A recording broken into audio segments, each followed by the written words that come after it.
The sidebar in the Easy Builder provides you convenient access to all of the things that you're likely to need very quickly. So first up is elements. We're going to cover elements in a separate tutorial, but as you can see, it's very easy to choose elements from the left-hand panel and just drag them into your page.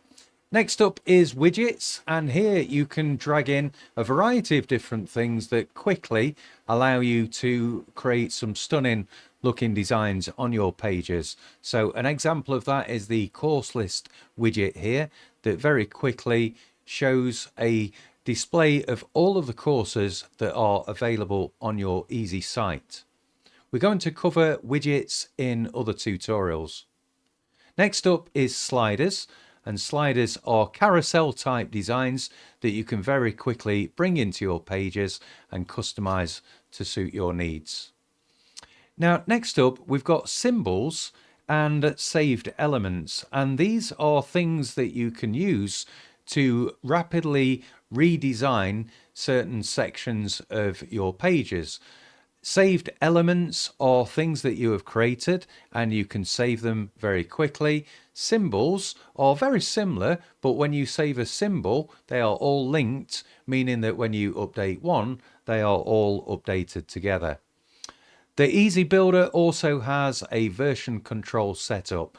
So when you click on versions, you can see all of the previous versions of your site.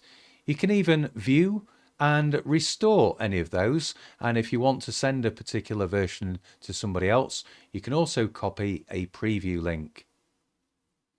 Next up is the layers section. This allows you to quickly move between different sections and elements in your site. You can also rename the elements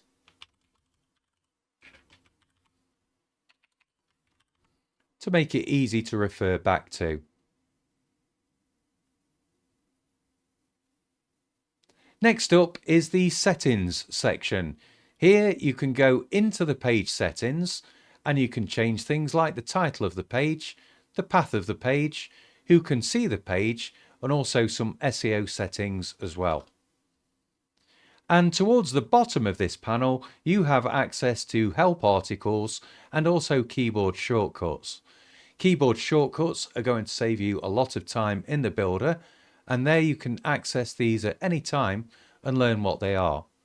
And in the help articles section, you can browse through a range of articles to help you with the web builder, and you can also on that page access the EzyCourse support team.